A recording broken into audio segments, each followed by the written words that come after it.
Like,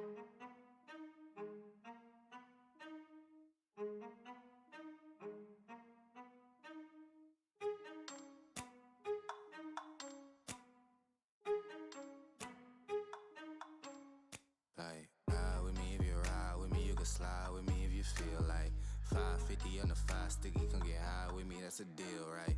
Ride with me if you ride with me, you can slide with me if you feel like 550 on the 5 sticky, come get high with me, that's a deal, right? That's a deal, right? That's a bet, right? That's a bet, right? That's a deal, right? That's a deal, right? That's a bet, right? That's a deal, right? That's a deal, right? That's a bet, right? That's a deal, right? That's a deal, right? Ayy, coming down like precipitation. I ain't never met a limitation. Hater plotting my elimination. Gotta go to Google for the information. I'm a superstar, so I gotta shine. Top dollar be the bottom line. Bottom feeding niggas out of line. Turn your heart rate to a dotted line. Yeah, my zodiac probably dollar sign. Got the energy to win it, my nigga, I'm feeling great. Got a date with destiny, focusing on my fate. I don't give a fuck what you rapping, you been a fake. I'm everything that they ain't, it can't be, it won't be. Wanna see me fall, I can't go, I won't leave. Coming from the block with plain clothes and police. Straight up to the top with bankrolls and rollies. Ride with me if you ride with me, you can slide with me if you feel like 550 on the 5 sticky, come get high with me, that's a deal, right? Ride with me if you ride with me, you can slide with me if you feel like 550 on the 5 sticky, come get high with me, that's a deal, right? That's a deal, right? That's a bet, right? That's a bet, right? That's a deal, right? That's a deal, right? That's a bet, right? That's a deal, right? That's a deal, right? That's a bet, right? That's a deal, right? That's a deal, right? Ayy, 12 can't really stop shit, so I'm still pushing like a mosh pit. Ice dripping, think I'm hot shit. In a yellow bucket with the mop stick. I've been jugging jams like wholesale. Everything must go sell. Hitting bitches with the old well. Need 100 million on the low scale. On my worst night, I'm the best nigga. Wouldn't mess with you, couldn't cap to him. Homie spotted me like 700, brought 1100 right back to him. If I can't do it, then it ain't real. I just make dollars, I don't make deals. I've been going hard in the paint, still blowing kush clouds till I can't feel like. Ride with me if you ride with me, you can slide with me if you feel like 550 on the 5 sticky, come get high with me, that's a deal, right? Ride with me if you ride with me, you can slide with me if you feel like 550 on the 5 sticky, come get high with me, that's a deal, right? That's a deal, right? That's a bet, right? That's a bet, right? That's a deal, right? That's a deal, right? That's a bet, right? That's a deal, right? That's a deal, right? That's a bet, right? That's a deal, right? That's a deal, right?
I wasn't. Well, just...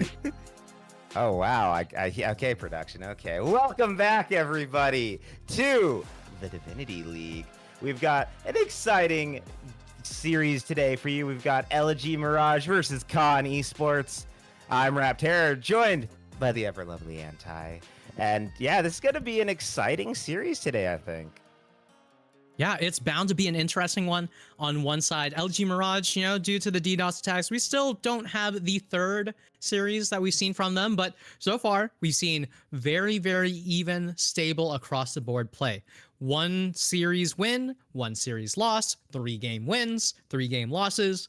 You can't really ask for much more than that. Meanwhile, on the other side, Con Esports is still chasing that first win. Unfortunately, they are going to be losing 2 bans today, so it will be a little bit harder to see that first win come to fruition, but you cannot make a comeback without being down in the first place. So being 0-3 for series is not a death sentence, especially this early into a season. I mean, Con Esports are far from not actually, being a team that you don't want to look at. It's said this is a team that is fighting each and every time they have the opportunity. Yeah, and I think for me, I don't recognize as many of these players coming, mostly casting in the Conqueror League. So for me, I think it'll be interesting to see the differences from the different league play, but also to kind of see these players I'm not as used to, see how they're doing, see how they perform here, and particularly I'm looking at the bot lanes, because I think bot lane recently has been a very big focus across multiple skill levels, and I want to see that duo dynamic from both these teams. I think that's such an important part of the game right now, and I feel like that'll be a really big factor in determining who's going to win today.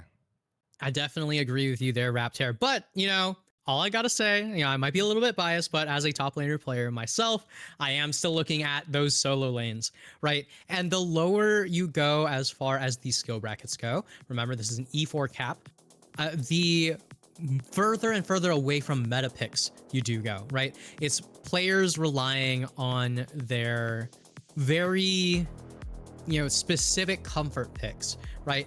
Who cares how broken Jax is on the current patch? Who cares how busted Sion is on the current patch? If your top laner and jungler don't play them, right? It does not matter if these picks are strong if your players don't actually have the time, don't have the experience on these champions. In the meantime, you got stuff like Taric Lee Sin, right? Something crazy that might come on out because players know what they can play around. They know what they can make use of. But one thing that we all do know is Jinx is something that's always going to be good no matter the skill level. So that has been banned in every single series from basically every skill bracket I've seen. Yeah, Jinx is just way too dominant right now, and I feel like no one wants to deal with the chance of a Jinx popping off. When she gets excited, it is not a fun time for anybody. I'm also wondering, we've seen a lot of this in the pro level, but I wonder if we'll see it here, is picking Sion. Oh, wow. Ooh, okay, the first pick Ashe. That's a bold first pick lock. Yeah, I mean, it's definitely interesting to pick an AD carry first, especially in a mobile AD carry like Ashe, when you have champions like the Jarvan, like the Xin Zhao, like the Wukong that are very, very strong in the jungle right now. I mean, you got the Monkey, you got an Ashe who can only throw one big enchanted crystal arrow out, and that's it. In the meantime, we're going to be responding with a Sivir pick here, which, well, Sivir might not necessarily do the greatest against Ashe in the lane. You get to a certain point and Sivir just clears out that wave on repeat. There's very little that you can do. And we are, in fact, going to be getting that Jax that I mentioned earlier. Now, the question is this going to be a comfort pick, or is this going to be more of a meta-focused team composition? Now that we see the Tahm Kench, it's comfort. As I don't care what you say, it is comfort. It is all comfort. Yeah, that's definitely a comfort-looking comp. I'm interested to see where the Jax is. Do you think it's jungle or top with that Jax when you're talking about? I'm going to expect it to be top lane, and so is Elegy here, which is Elegy Mirage, which is why they're going to be picking up that Olaf. Say, all right, well, if you don't care to deal with auto attackers, what if we just throw a champion at you that can hit you with true damage, all the healing in the world, CC immunity, and the armor shred coming in from the Qs. It's going to be much, much harder to deal with both the Olaf and the Wukong if you do have more people coming into that top lane, but we're going to get more bans coming on in here. The Lulu to make sure that the Sivir doesn't just get to shred through entire teams. The Milio, once again, gonna double down on that one. In the meantime, I do wonder what exactly it is that this team is trying to do, right? Because you've taken the Tahm Kench, which means that you don't have Tahm Kench Sivir, and the other team has taken the Alistar, which means that you're not going to have the Alistar as the counter Sivir. It's like teams stealing each other's counter picks before they really get a chance to actually make use of them, but the counter picks were never even coming to life anyway. But you asked earlier, is this Jax top lane? Is this Jax jungle? There's your answer. We are almost certainly going to be getting that Jax jungle as the top lane Sion comes on through. Talia to round it out. And I was saying that these were going to be some relatively comfort pick based team compositions, but instead we're getting meta out the wazoo here for the side of Con Esports. Yeah, and I was going to question if the Sion was going to get picked up, and I'm happy it is. We've seen it across pro play the last couple days. It is just unbearably broken right now. I think at Worlds it is currently undefeated, if I recall correctly. No, I believe it's an 83% win rate, though. It is insane. Yeah, he is very powerful right now, so I'm not surprised. And there's some good pieces. Sivir might be able to do something later, but if Sion starts getting ahead, I think they're going to have a really, really difficult time on the side of Elm getting through that. It's a very beefy comp. But we'll see how they do as we're getting underway onto the Rift. Game number 1 loading in just a moment. But, Anti, what do you think of these comps overall? So as far as the compositions overall, it seems very interesting what we have seen from Con Esports, right? They picked up a lot of champions that are good. They picked up champions that have strengths together, but they haven't really picked a team composition that is very clear as to what it is they want to do, right? If you get a pick with the Enchanted Crystal Arrow, that's phenomenal, right? That is one great thing that you have. Meanwhile, the side of Elm Esports, you put down the Vigar cage, you hit R, and you run at them really fast, right? It's very, very simple. Right? They're honestly the only one on Elegy Mirage that doesn't just hit R to start a fight is Ferromancy on that Vigar. I mean, you could make the argument that AFK Halos isn't going to be hitting R at the start of the fight, but it's not like you couldn't. The point of the matter is, it's very, very clear what it is that LG Mirage want to do.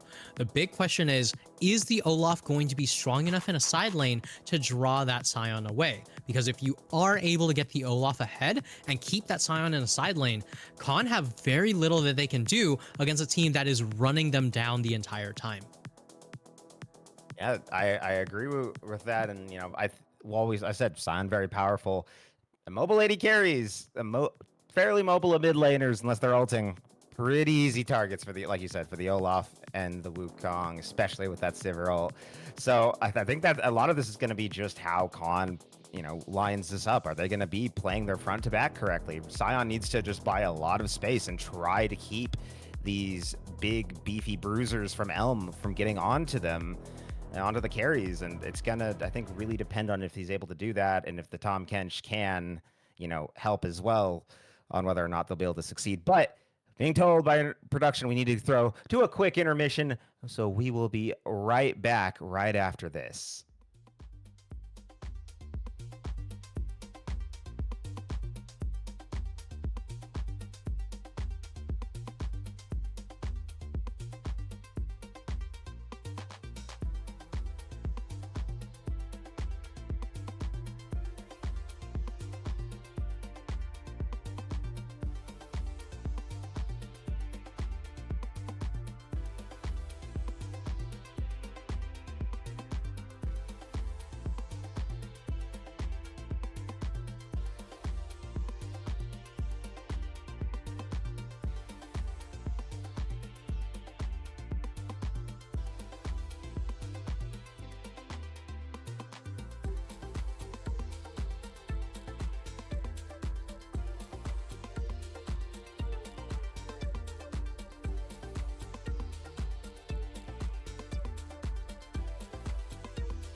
something like I know.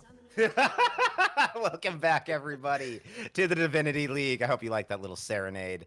So get into game number 1 right here. Khan versus Elm. And yeah, you know, we got an interesting start to this draft. We see the Scion come out. We see the Jax jungle. We see a lot of comfort from Khan and Elm. I'm going for a very run down the enemy kind of comp here. Yeah, I mean, right now, LG Mirage have a team composition that does a phenomenal job at one thing and one thing only, and that is walking forward in a straight line really, really fast. In the meantime, Ferromancy might be in a little bit of trouble here. Gonna take a couple rocks to the face. Not gonna take a third, though. But I gotta know, does Buggy have... I have no idea if Buggy has Mana Flow banned or not, but let's just assume that Buggy managed to get a little bit of mana on top of that, because it's looking quite good for the Taliyah right now. All that being said, I gotta say, this is a very, very solid composition coming in from Khan here. My biggest question is, can they execute? Because while the pieces look great, if you're not a strong enough driver, you're not going to be able to make use of all this horsepower. Yeah, and you know, there's been questions about this team looking at their stat line. 0-6 in games, 0-3 in series so far to start the season, and it's not been a good start for Khan. Elm, you know, they're just like straight in the middle of the pack, 3 for 3 in games. I think their score was 2-1 right now. So they're 1-1. Sorry, 1-1. Thank you. But yeah, they're just it's two teams in different trajectories. One just kind of coasting in the middle, one struggling at the bottom. But you know, this game could be a start for both of them in a new direction. You know, for Khan, start of getting wins, starting to get onto the board, and on the other side for Elm, you know, starting to climb those rankings, starting to make a case that they're a top half team. Yeah, I mean, right now we are seeing that LG Mirage are getting bullied a lot in that bot lane, right? Ashe and Tahm Kench, two champions where you'd expect to see this kind of bullying coming in from the Ashe. Now, seeing this bullying coming in from the Tahm Kench is something you usually don't see unless you're sitting on a melee champion. And surprise, surprise, Alistar, pretty dang melee of a champion. Until you hit level 2, you don't really have any way to deal with all of these tongue lashes. And I know, Rapterra, you're pretty happy about seeing the Kench come on out, and Fallen Warrior, speaking of which, is out of here, just going to be leaving that bot lane, walking straight into the jungle to try and harass that monkey. Yeah, I'm happy to see the Kench, although I think there were better options here in terms of picks, but I think into Alistar it is good. At least it does help counteract a lot of the engage potential later on from the Alistar, as well as, you know, if he goes in on the dive and kind of whiffs it, it makes it easy to kind of follow up on the damage. That being said, I still am a little concerned with the, you know, as I said, we were focusing on the bot lane duos. I am a little concerned of this matchup. Ashe, Tahm Kench, usually, you want to pair Tahm Kench with a hyper carry. I think, you know, if they'd done something like Inara or even maybe like Tristana, or Kog'Maw, that might have been, you know, a little bit better of approach, a little bit more of that DPS, especially, you know, because of Sivir and Alistar and Olaf all being kind of immune to Ashe's arrow if they time their abilities right. That's just a lot of difficulty Ashe is going to have dealing with these opponents. And I feel like something with a little bit more of that carry potential would have been good. But, you know, with the comp they have, still can build quite a line. And it is working well so far for them. Up currently 15 CS on the Sivir. Now, granted, Sivir did start the call, so I was going to have a little bit harder of a time farming. But, ooh, Halos taking a lot of damage there. Goes in with the headbutt, pulverized. Tahm Kench going on in, but he gets catfished and misses the knockup. Now Halo's ignited, forced to flash away. The Tahm Kench flash forward, though, doesn't get anything. Sivir burning the barrier and is going to be forced to flash. And Elm, the bot lane was looking for a little bit of aggression, but they're the ones who get forced out of the lane. Yeah, I mean, right there, LG Mirage's bot lane, they just walk up, try to make anything happen, bored to death in this lane on repeat. But in the end, it takes so much damage, they don't end up burning the exhaust, but it does so much to deny them this farm, this consistent pressure. And right now, Fox King is going to walk up, try to clear out that wave, try to make sure that it does shove all the way in, but Halos could be in a ton of trouble here. Yeah, he's getting stunned and gets completely obliterated by the Jax. Beats him over the head with his. I think that's like that's the paper wire. That's Pax Jax, isn't it? Or is that Fisher Jax? I think that's Fisherman Jacks. So Okay, that's definitely one of those big 5 fishing rods. Yeah, the power of the fishing rod. Animal Crossing fans be like, ooh, that's the rod right there. But, and the kill, the way of Khan for first blood, it's looking good for them to start this out. Yeah, I mean, you can't make a comeback unless you're down, and Khan not going to be starting this one down as far as the pressure goes. They are a little bit behind in terms of the overall goals count here, but let's take a look at this one more time, right? Where Alistar decides, hey, you know what? My AD carry is going to walk up and clear this wave. I'm going to go get a ward down. Gets that ward not down, gets stunned up, gets destroyed, and there's just nothing that AFK Halos can actually do except watch through their screen in a CPF filter. In the meantime, Shadowkeeper still not enjoying this top lane matchup here. Remember, the Scion was picked into this Olaf, but still works out pretty well as far as the survivability goes. But right now, no level 6 on the Scion makes it pretty dang hard to actually pressure anything. In the meantime, Lucky is going to continue to keep tabs on this Wukong. I don't think that Hawkshot actually managed to see the monkey, but in the end, farm is farm, and top lane is struggling to do so. Yeah, that's really where Scion wants to be, is farming up. Yeah, you're not like getting a lot of pressure in the lane. You're just stacking health. That's all you need to do, is just be this big beefy ball of health. And I've been practicing a bit with Scion myself lately, and I think the best way to do it is honestly just take trades, even if you're losing them, just to get grass procs. Like, you just want to stack as much health as you possibly can. As Buggy going in for Ferromancy right here, getting him super low. They're both going around though, and Ferromancy flashes forward with the auto for the kill in that mid lane 1v1. Yeah, I mean, it was looking so good for the side of Buggy. Needed just one more rotation, but he didn't quite have enough juice left in the tank as Ferromancy just flashes forward, finishes it off with a Q. In the meantime, CB No Name X is going to be caught up in his jungle for just a little bit. And you just constantly keep tabs on the enemy jungler, especially as these grubs begin to spawn. But one thing as we do continue here, I gotta say, AFK Fox King has some unbelievably greedy builds, right? I mean, there's the cull start, there's the fight that's going to be started up here, as we're not even going to get the finish of this. Yeah, Fallen's going to get on out with the W there from the Tom Kench, so he will get out of the cage. But that's the call from Elm. They've already got 4 members up here. Might as well start up these grubs, starts getting those neutral objectives stacking.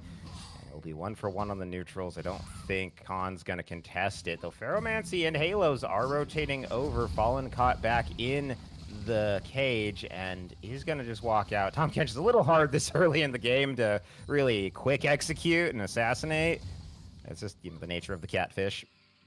But yeah, I mean, overall, Tom Kench in general is going to be hard to assassinate, especially when Fallen Warriors is so strong down here. But speaking of which, look at this.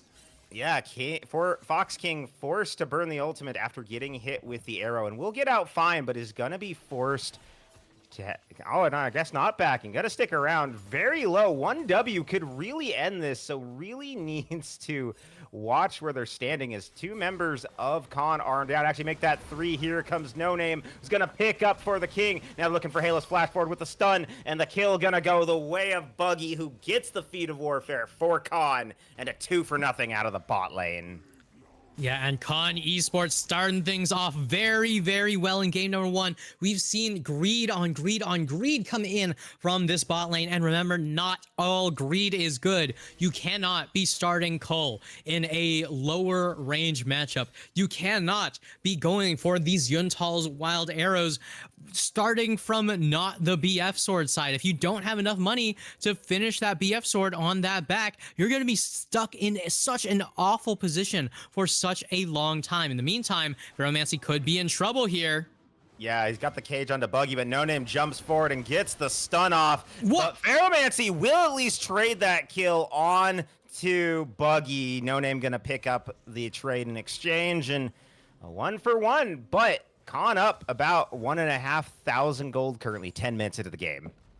Yeah, I mean, it's 1,500 gold, but so much of that gold is on CB No Name X, right? This Jax has so much power right now. It's sitting on that Sheen, almost certainly sitting on a ton of gold here. In the meantime, WL Lucky is just going to continue to farm up this bot lane as Fox King still sitting on those 2 item components. I mean, this is exactly what I was telling you about earlier, right? Yuntal's Wild Arrows, very, very good item if you can get it on Sivir. That being said, if you don't get the BF sword at the very beginning, good luck surviving through your laning phase in a position where you can actually trade back. In the meantime, Shadow Keeper and Death to All just going to continue to trade in this top lane. The Scion has slowly gotten to the point where he's able to actually exist in this lane with no big concerns. In the meantime, it's still a huge amount of priority on these neutral objectives coming in from Elegy Mirage. And I want to point out on Shadowkeeper is I feel like he's not like, while he's getting better in the farm, I feel like he's not handling the trading and his grasp well. I've already noticed several times where he's walking into the, like, he's taking the trade, he's got the grasp proc up, but instead of just taking the damage and trading it for the proc, he just takes the damage and keeps walking. So he's not getting these grasp procs, not really maximizing the efficiency of the rune. And I feel like he needs like when he's in this kind of situation and he's got it up, just hit the Olaf. You know, you'll take a little bit more damage, but you will get the healing as we're gonna see Tom Kench eating onto this Alistar. Halo's gonna go down. WL Lucky will pick that kill up, and bot lane looking more and more scary as this game is going on. Oh, but Ferromancy gets the ultimate onto Buggy. The primordial burst is just too much for Talia. Yeah, and we've seen this time and time again. Buggy just taking too much damage from Ferromancy, getting popped, and it's just not working out for him. He just needs to be conceding these waves, conceding these trades, understanding, yeah, this Veigar is pretty dang fed. I don't want to deal with this. I do not want to be in a position where I end up dying on repeat. AFK Halos, on the other hand, just going to go straight in, but look in that mid lane. Yeah, Ferromancy getting caught again by No Name, forced to flash over the wall. They're looking for him, but just gonna barely miss the stones there, and he will walk on out. But it seems like for every kill he gets, he's just getting pressured out. No Name is putting more and more effort into there. And on the bottom side, the plate difference in these bot turrets is astronomical right now. It's 3 plates to just a single one there in favor of Khan, and that gold, especially already up 40 CS almost for the Ashe, is going to pay huge dividends later on. Now, obviously the Cull going to keep a little bit extra gold there, keep it a little bit more even, but you have to wait a moment as a Hote comes on in, looking for Lucky, dashing on in, but not going to find him and low enough, and the gank will fail there. Yeah, I mean, Monkey gonna pop on in, say hello, and then just straight up leave, right? I mean, no more monkeys jumping on the bed. No more monkeys in this bot lane. That's one of those ganks that you do when your bot lane is constantly pinging for you to come down. And they're just saying, hey, you never gank us. You never do anything for us. I need some help here. So you come down, you throw 1 Q in, and you say, yeah, you know what? I did what I could, right? You weren't there to follow up. So now it's your fault. Yeah, you gotta... The one downside of Sivir is Sivir doesn't really have a lot to set up, unlike the Ashe, so it's a lot on the Alistar, and if he's not in position, he can't get much. And Buggy continuing to just eat so much damage while in those cages. Ferromancy, honestly, has done very well with the cages, I feel, and it's really, really oppressed Buggy in this lane. Yeah, I mean, Ferromancy has been doing very, very well. A lot of the times, it's Buggy just walking up a little bit too far. There's no more shield left on Fox King, but look at mid lane again. Buggy, be careful. Oh, he's not careful enough. Ferromancy will pick up that kill. No Name will get the return, but in comes Deathball, and he is not going to actually pick up the kill. Yeah, Halos takes that one, but they will get the mid turret for it, so they'll at least be able to pick up the first turret plate. I mean, the first turret bounty there, but Fox will fall in exchange in the bot side with that turret. So it's a little bit of chaos across the map right now. Yeah, a little bit of chaos indeed, but take a look at this one. Rift Herald going to be spawning here. Shadowkeeper in no position to actually contest this, and No Name so far away. This is certainly going to be feats going over to Elegy Mirage. This Ion is going to live 1,000,000,000 years and a half, but in the meantime, the ulti still isn't getting popped from Shadowkeeper. There we go. There's the flash. No ulti to get away, and just so much chasing coming in from Death to All, making sure that Shadowkeeper has no chance to get on out of here. And again, Shadowkeeper not getting the grass backs. I watched him not just auto anybody as WL Lucky's going to go on a killing spree there, picking up Halos, and probably going to get Deathball here too. He doesn't have the ultimate, doesn't have the flash, and a double kill for Lucky. It will cost him his flash, but I think he'll take that trade any day of this week, as another turret will fall in the actually in the bot lane to Ferromancy. Top will go the way of Khan, and it's match for match in these plays, it feels like, but Khan pulling an ever so slight lead in them. Yeah, Khan slowly pulling ahead as far as the gold is concerned, but what are you going to turn that gold into? If you look at those neutral objectives, Elegy Mirage has been able to pick up those feats because of that huge emphasis on the objectives. It doesn't matter to Khan if Khan is ahead as far as gold goes, if you're constantly going to be dropping these objectives for the kill trade, right? If you trade your Nexus for a pentakill, it's really cool that you got the pentakill, but you can't be trading those big objectives here. And right now, Ferromancy in trouble. Yeah, he's on the run right now. Fallen has found him. He's going to get bounced back, and Buggy will finally get his revenge there in the mid lane, but the trade just might be the dragon. The flash over from Ahote, and it's going to go the way of Elm. Fallen, though, has spotted him out, trying to buy some time, keep them trapped here, but they're just walking right on by. WL Lucky going forward, looking for something, though. The catfish knockup is big onto 2. Gonna get WL Lucky gonna get it up by Fallen to reposition. Everyone on the side of Elm is super low, and Lucky's gonna go unstoppable. Picks up the Olaf, gets the double onto the Alistair, and now they're looking for Fox King. He flashed, but he got low. The triple kill off the ult for the Ashe, and no Quadra there. No Name's gonna secure that. Ace for Khan. Yeah, and it was looking so good for Elegy Mirage. Just pick up that dragon, walk on out of there. Nothing too crazy, nothing ventured, nothing gained. Just looking for a way how to stall out the game until Ferromancy gets caught out, isn't able to pop Buggy in the meantime. And then Fallen X Warriors just walk straight into the enemy backline as Ferromancy now in that said backline. Yeah, he was looking to ult No Name there, but it's gonna go and hit Fallen Warrior, and he's just gonna walk it off. He's just a chill catfish. He doesn't care about the magical darkness blasting him. And again, Ferromancy just caught out of position, forced to now burn that summoner spell, so it's gonna have a hard time looking for maybe an assassination opportunity with the ultimate later on. And yeah, Khan, things are going from better to even better. They're up 5K gold currently. Yeah, they're definitely enjoying this position here, right? I mean, it has been a long time since we've seen a Khan in the position to win, as they continue to falter as far as their series go, but it's not like it's the first time they would get a game win. So the question is, can they continue this momentum into the full-on completion?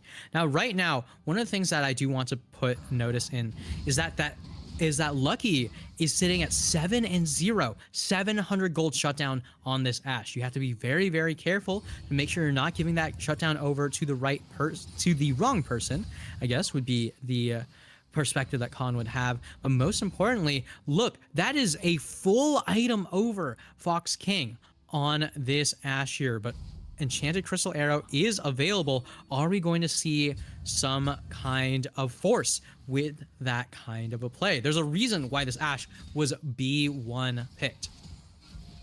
Yeah, I think if this turret goes down, we'll see something pop up, but Hote is over here looking for an opportunity to maybe get that shut down. Wukong and Olaf really need that gold, I feel. I mean, Sivir does too. She's just very behind. But since it is on the Olaf and the Wukong to really run down and just nuke this Ashe before she can do anything, I feel like they really need to get more ahead. They've kind of struggled really to get anything going here. Yeah, Olaf had a little bit of a lead for a bit, but that's kind of waned away to Sion, and he's kind of taken that advantage and multiplied that with the free health health he's getting. And then the jungle, it's definitely No Name taking a hoe to the cleaners right now as they take another turret there on the side of Khan. And yeah, I feel like they're just really struggling. They need this Wukong Olaf combo to pop off. It's just really having a hard time getting in there and really picking off either of those carries. Yeah, I mean, a big part that I was talking about earlier was that LG Mirage have a team composition that is very easy to execute on. All you have to do is hit R, run forward, and you should be fine, right? The big problem here is they've got an Exodia comp, they've got a composition where they can run forward as 5 players, and they're not playing as 5 players, right? You've got Ferromancy on the side lanes, you've got Death to Wall always on those side lanes, and you don't have those frontliners, you don't have that engage, you don't have that cohesion expected from a team that has had more than one opportunity to get these wins. But right now, WL Lucky on that Ashe 7-0, looking to close the door of possibilities behind them. Ahote in a lot of trouble. That is so much damage. Yeah, the Cyclone comes on through. They're trying to get onto Lucky, forces to flash away. Halo's flashes after him to find him, but he's going to get rooted up. He cannot get through the front line. The beef is too much, and the beef himself goes down. Alistair is gone, and with that, 25 seconds to go till Dragon. The call is to head on over here for the side of Khan. Yeah, AFK Halos on that Moo Cow gonna be sent right back to the kitchen saying, hey, this one's too raw. Get right back on that skillet, as the cow has been cooking so much in this game, but I think Khan might be sick of eating up this Alistar at this point. That is 6 deaths on that Alistar, and a lot of it is from AFK Halos just walking up in a very disrespectful fashion, right? You have to be so much more careful when you're playing support, so much more careful when you have this low amount of gold, so much more careful when you're rushing a redemption, right? This isn't even a tank Alistar that you're doing. In the meantime, No Name just going to get that leap strike right on out of the Dragon Pit. Everyone had a way out of there, so it works out in the end for the side of Con Esports. And we were saying earlier, Con Esports hasn't had a single series win just yet, but right now it's looking like a very good start to the series for them. Yeah, very good start. This would be their, I think, first game win of the season if they close this out, if I'm correct, right? They're 0-6 currently, and they're... I think they were 2-6 last time I checked. I'd have to double check, but the fact of the matter is, right, it's very, very good for the side of Con Esports right now, right? It is, 5,000 gold up. Honestly, this is one of those positions where you'd expect Con Esports to be up more gold, but look at all of that standing gold as far as the towers go, right? It's been the outer towers taken and nothing else. In the meantime, Elegy Mirage have been able to pick up that inner tower in that mid lane. Right now, Fallen Warriors not really going to get punished for walking straight into the enemy jungle. Yeah, he catfishes them there a little bit. Speaking of catfishing, Ahote gets caught out with the Enchanted Crystal Arrow. No Name going to pick that up, go on a killing spree, and they press forward. But the Dark Matter coming out of Ferromancy does dissuade them from continuing that aggression. But again, more kills in the pocket of Khan. And I think that's the call for them to start up the Herald here. Yeah, I mean, Herald's... I'm not sure if we're going to be getting Herald anytime soon, because Baron instead is going to be spawning in 1 minute, as Herald was taken earlier. In the meantime, Lucky just going to continue to clear out this mid lane, and Halos, no, not again. I know where all the dogs go, but you have to stop showing us where the cow goes at the end. We're not able to see into that sepia filter you've always been playing with, but Death to All flashing away at the top lane, trying to survive on that Scion. In the meantime, Shadowkeeper also going to continue to keep them there. And here comes No Name. Yeah, Death Ball just gets taken out. There's just every lane is just struggling for Elm there and just not able to find anything. And anytime they tried to take an inch, they just lose a mile. As Ahote looking for Lucky here, going on to Fallen Warrior, who flashes over the little barrier right there, and he's going to keep running. Lucky now on the hunt. This might be their opportunity to finally take him down, and the shutdown will go the way of a Ho. They're looking for more. Fearless running, but Ferromancy finally gets the primordial burst to take out the Tahm Kench, and the first 2 deaths for Khan's bot lane provide a huge spike for Elm. Yeah, it's a huge spike, and it goes directly onto a Hote, and gonna be able to pick up that Black Cleaver, which when you have a Sivir, that is such an incredibly large pickup. Every single one of those crits will do so much damage. The later you get into the game, the more and more terrifying Sivir is going to be. Ashe could be straight up in that backline, sitting behind all of her big, beefy frontliners. But in the end, it just takes one person autoing for it to work out. But Buggy in trouble. Yeah, he was in trouble, but a Ho, after going over the wall and Ferromancy flashing forward, they saw No Name. They went, nope, never mind, not the 8-1 Jax, please. It's a scary Jax, and he's almost got Zanya. Yeah, much more importantly, has that Seeker's Arm Guard completed. So Shadowkeeper and Fallen Warrior going to be the ones walking up and face checking here. But right now, No Name in going trouble. golden there, but he will get shut down. Ferromancy got to pick that kill up, and now Shadowkeeper trying to buy all of the space in the front line. They do manage to take out Halos. The fight, though, they lose Lucky there on the side. They're going to lose the Tahm Kench. Shadowkeeper about to fall too, but now he's in the undead form. He is raging at Deathball, and they're trying to pick him up. They're going to grab that one. Buggy going to pick that kill up, and now Ferromancy. Oh my god, that damage from the Dark Matter is huge. And they're looking to see if maybe they can pick Buggy up, but they don't want to keep chasing this Talia. And Khan opts into that fight, but they come out the ones losing 4-2. Yeah, I mean, we say they opted into that fight, but let's take a look at this one more time, right? So Fallen Warrior walks up, Shadowkeeper walks up. They say, all right, well, they're probably in this bush. We should be fine if it's just the 2 of us. But No Name gets stunned. No Name gets knocked up. No Name has the entire kitchen sink dropped directly onto his head. And it turns out when you put all your eggs into one Jack-shaped basket, that Jack-shaped basket can get demolished by the entirety of, the weaponry of Elegy Mirage being dropped directly on top of that purple man. And in the end, Buggy is going to be able to survive. He's going to be able to pick up one return kill on Death to All. So it's not going to be the Baron take for the side of Elegy Mirage, but it is going to be a huge team fight win, a huge amount of gold, and we're seeing the posturing for yet another team fight as the dragon is going down.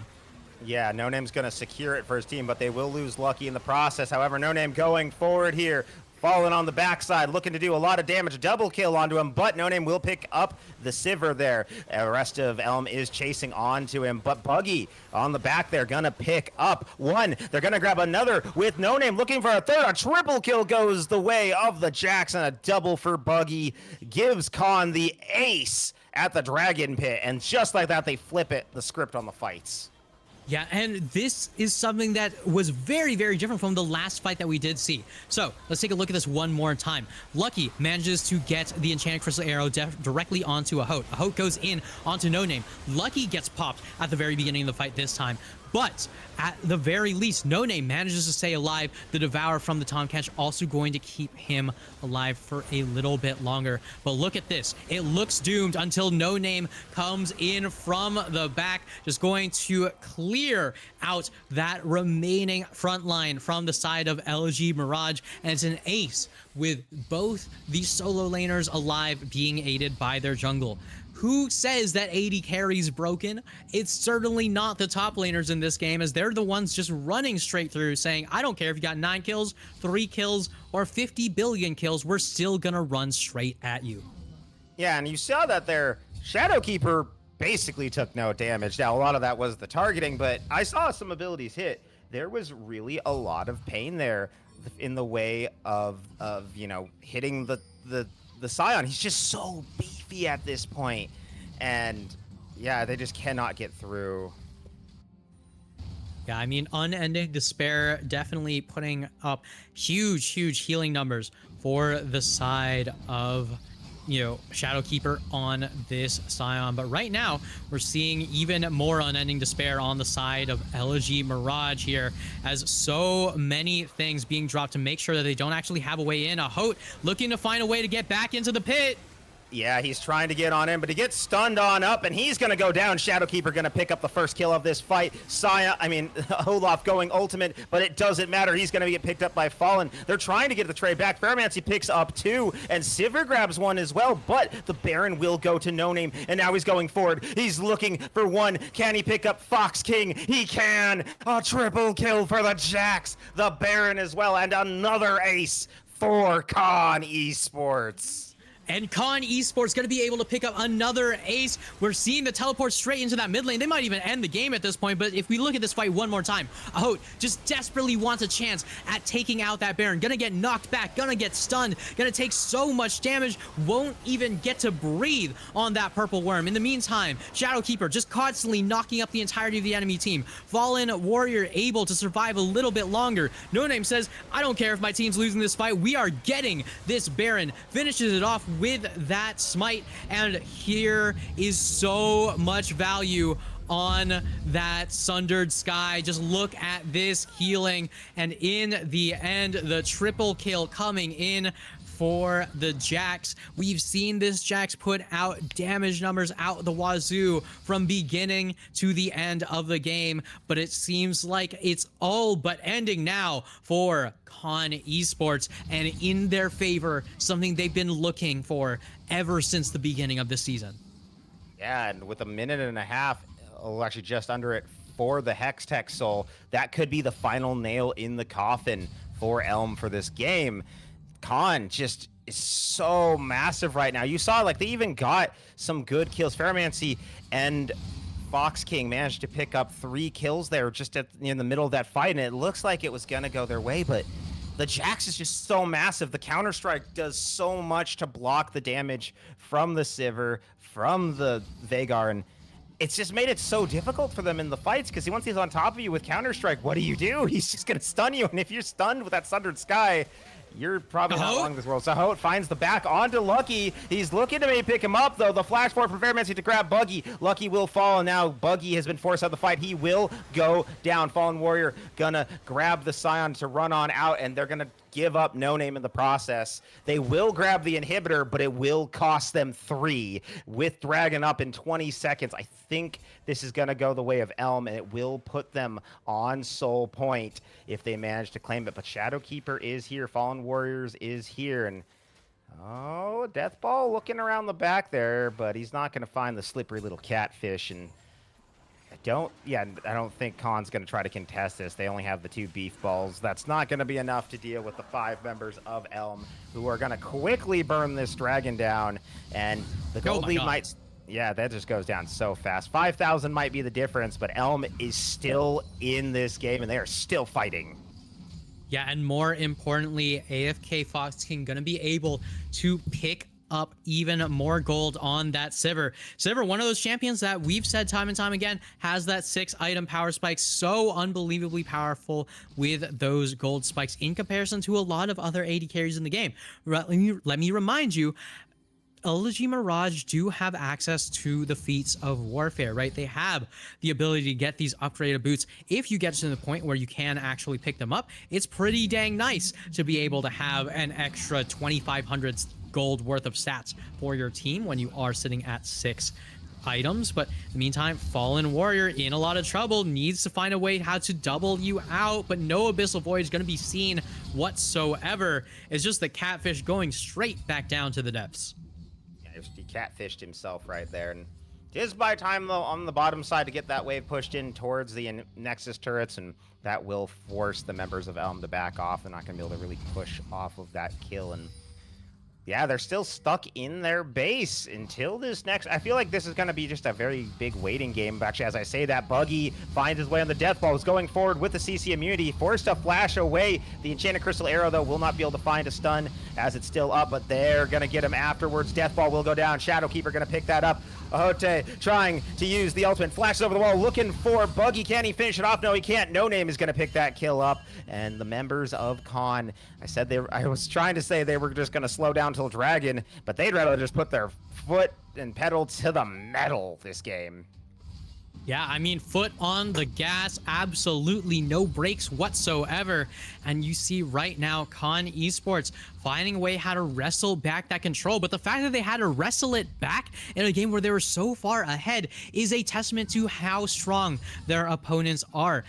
Elm right now, Elegy, Mirage are continuing to pick up as much gold, as much damage as possible. Ferromancy continuing to stack up on that Vigar. AFK Fox King getting slowly closer and closer to those massive power spikes. We still don't have 100% crit chance on that Sivir, but imagine how painful it must be as a squishy in a game against Sivir. If your frontliner's getting autoed, so are you. Ricochet does so much damage, and even if you have lifesteal, even if you have shields, you don't want to be taking all that extra damage coming in from the Sivir. But in the end, we are just going to be seeing more and more gold being picked up by Elegy Mirage slowly but surely. Con Esports right now looking for the opportunity to Death Brush. The wards are going down onto the Baron, but the Baron hasn't quite spawned just yet. Still got a couple seconds. Ahote gonna be the one looking to go over the wall. No Name's gonna jump over, gonna stun him up, and Lucky gonna pick that kill up. No jungler for the side of Elm means Baron is on the table at spawn, and it is going to go down fairly quickly here. Look at that damage coming out from the members of Con. They're shredding through this thing.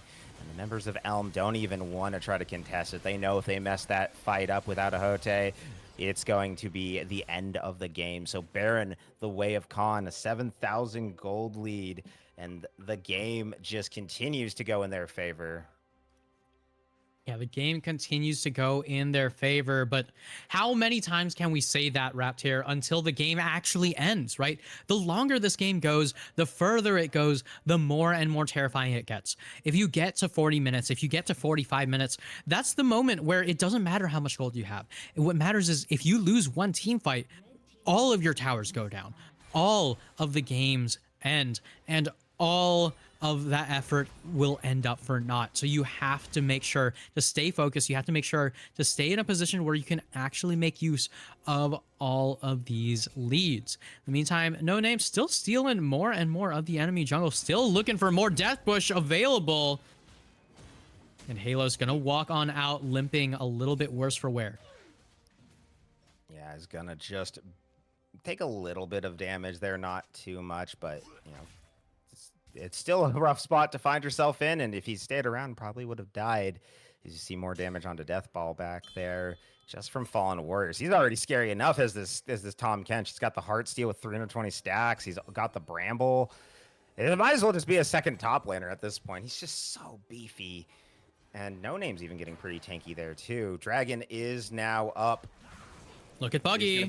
Yeah, Buggy is looking to push into the top side. Teleport coming in from behind. Elm is going to secure the soul, but will they be able to secure a way out of this? No Name getting picked up. Fallen Warriors, though, going to eat him up and let him get back in. Whoa, the re-engage. Shadowkeep going to pick up one kill. No Name, they're going to fall on the side there. Ferromancy going on in, looking to maybe try to find Lucky, but he's not going to be able to. Shadowkeep are going to lock him up, and Elm's still dealing with Fallen Warrior, and he's just catfishing him real bad right now. He is going to get out, but it is going to bring the Ricochet all the way over there and allow Fox King to get the double kill. So 2 for 3 goes the way of Elm. They get the Dragon shockingly uncontested by Con, and yeah, that soul might be their way to at least keep this game going. Yeah, and that's one of those moments where you think to yourself, oh, well, I mean, this should be an absolute win for Con. They're up so much gold, they're up so much pressure.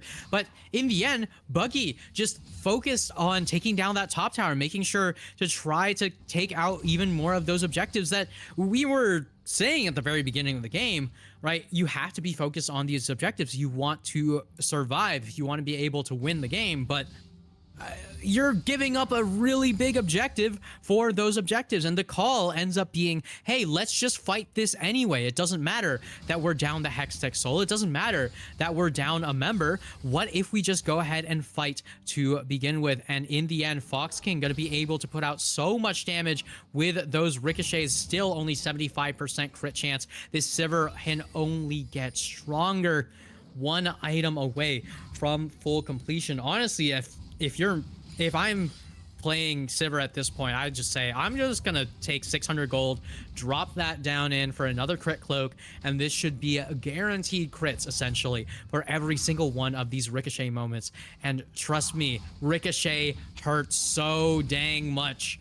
AFK Fox King in a very happy position on this Sivir, as once again they're only getting stronger as the game moves on. Yeah, and now I find the members of Con are having a hard time really getting on to Fox King. There's just been a lot of peeling for him as the members of Elm have realized that's their win conditions, to keep Fox King alive in these fights. And Phantomancy too, being very aggressive there, flashing over the wall, trying to just get some more stacks. I think he's at 419 stacks, it sounds like, on his passive there, the Phenomenal Evil Power. So looking like he's in a very solid position and just is able to exert pressure by his mere presence. Yeah, I mean, pressure is definitely one way to put it. Don't forget, right, this Veigar might be close to full build, and we're going to see this right now. Those are going to be some Spellslinger shoes, and this Veigar is going to hurt. That is so much magic penetration on this Veigar. So much damage here. We're seeing right now, I think it's going to be Spellslinger shoes. I think it's going to be... Nope, it's going to be neither. We're not going to be upgrading the shoes. Does Veigar even have the gold for Spellslinger shoes right now? Am I being silly? I can't tell. I think he's just short. I think he needs a little bit more. It looked like he was waiting to see if he could get it, but he may have realized he needed to be back on the field quicker. I'd expect on the next pack he's gonna...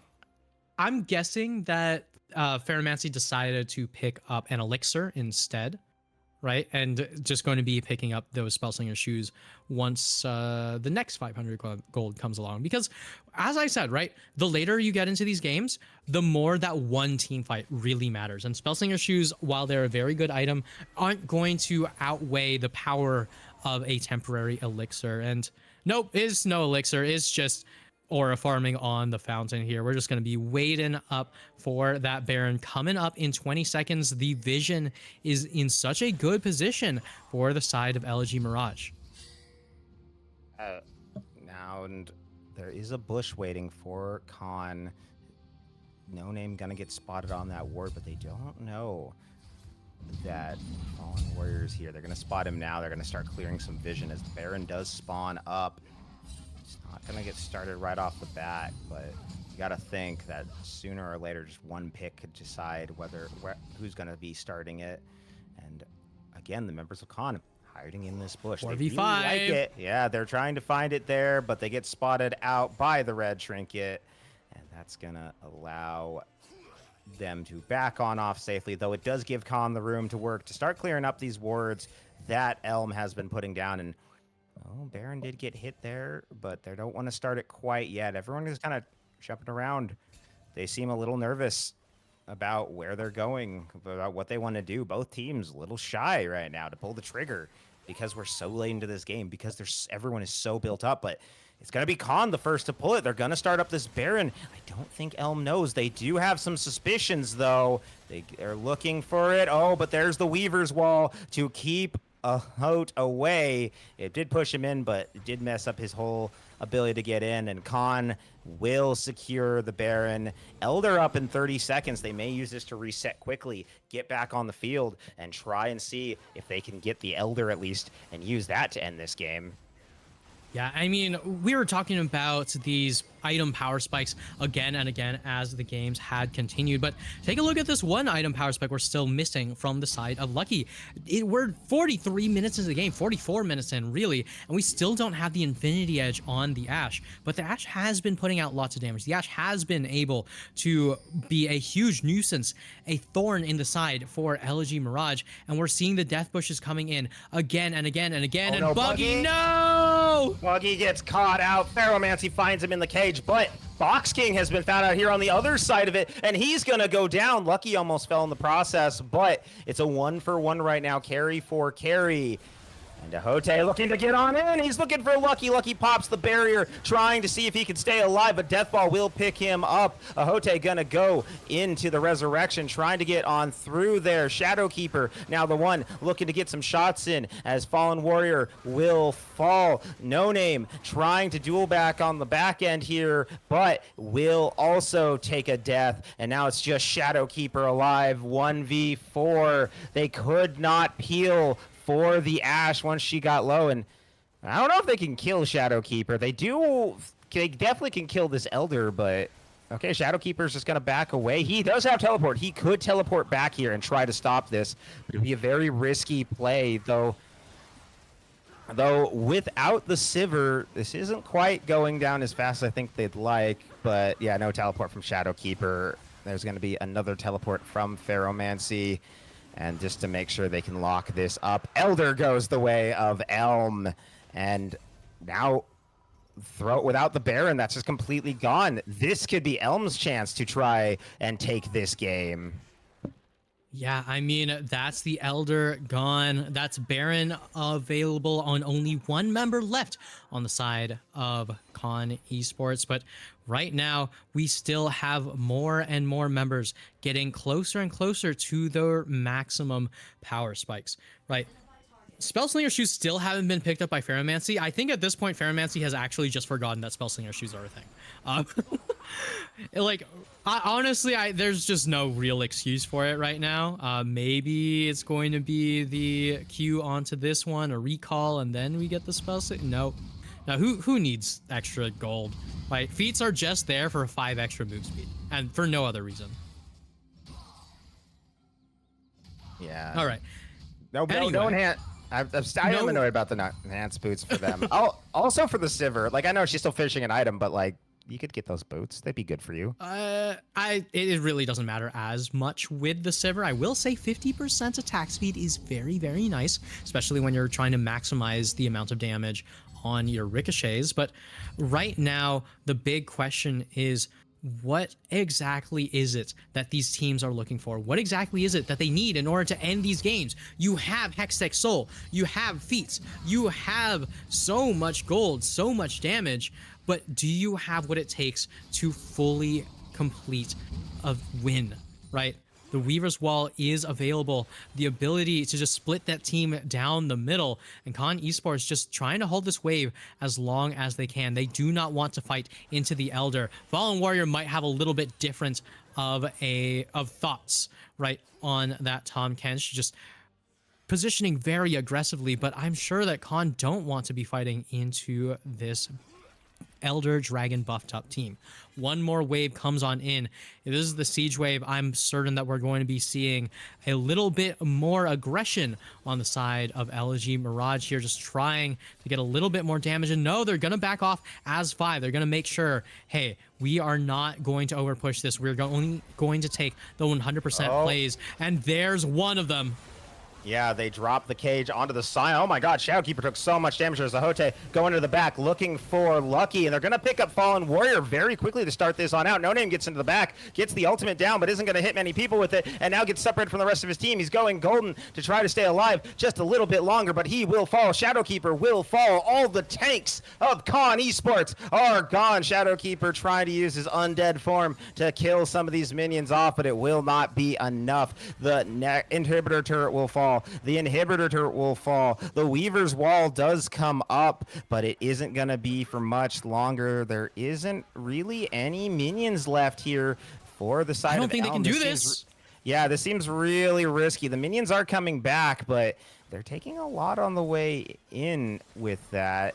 And Buggy and Lucky doing a pretty good job trying to keep this wave cleared out. The Elder is not enough to help them break on through, and again, the game keeps going. They can win the fights, but they just can't quite get it into the base. Yeah, they barely managed to win that. They're not able to do much with it except take the inhib. But in the end, I mean, you can see right there, even No Name thought it was over, right? Or all of a sudden his teammates say, no, no, no, no, it's not over. It's not over. We can still do this. Reconnect to the game. It's fine. And the game continues. I said that the game would end at a fight at 45 minutes. Thanks for making me a liar, for only making this even more of a banger. Ferromancy, I swear to God, if you don't buy Spellslinger shoes at this point, I'm showing up to your house with a new pair of boots. But right now, the Enchanted Crystal Arrow comes on through, and look at that shove! Oh, Shadowkeeper accidentally burned the ult early, but No Name's still going to pick up Ferromancy, and the fight is going the way of Khan. They're going to lose their jungler, but they're still pushing forward. They're still looking for it. The shove is beautiful. Lucky, though, gets picked off. He walked too far forward, and he couldn't make it. Fallen Warrior's going to pick up Halos, but they lose their mid laner. They lose their support. They lose their top. They've lost it all, and with that, I think Khan has lost this game. Deathball and Ahote are going to push forward off that ace with this big minion wave, and the game is all but over. Fox King coming down to just ensure it, and what came off a good pick from Khan is unfortunately not positioned well, and the fight just does not go their way as they lose game number 1. Yeah, and it's so heartbreaking for Khan Esports. They are in so much control. They're in such a good position for so long. But Elegy Mirage, once again, gonna rip that win right out of their hands in a 50-minute slobber knocker, just never backing down, never giving up, waiting until that Hextech Soul can be picked up, that Baron can be picked up, that Elder Dragon can be picked up, and look at all of that damage, all of that heart, all of that soul, all of that morale, as so much of this power coming through for Elegy Mirage comes through at just the right time to fully complete game number 1 of the series, mind you. Khan Esports still left looking for a win, but make sure not to go anywhere, because game number 1 being that crazy is only an indicator of the rest of the series being just as crazy.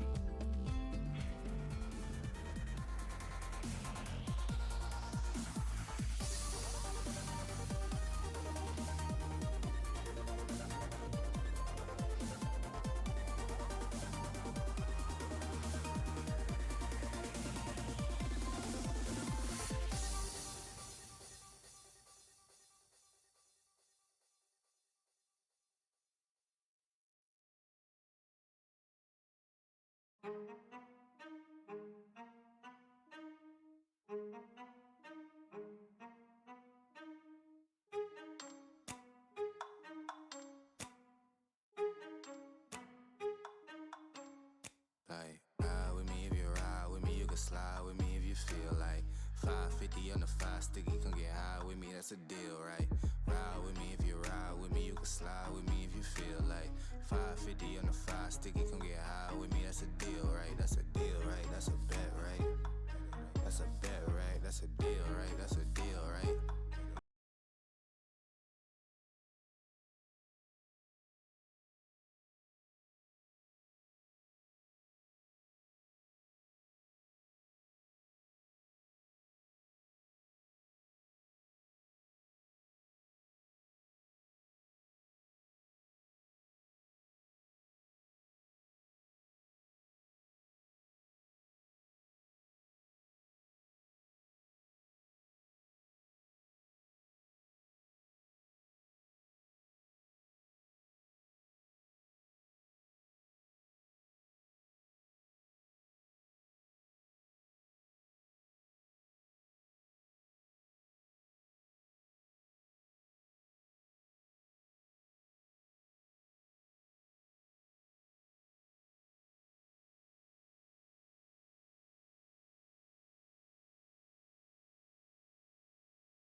wrong.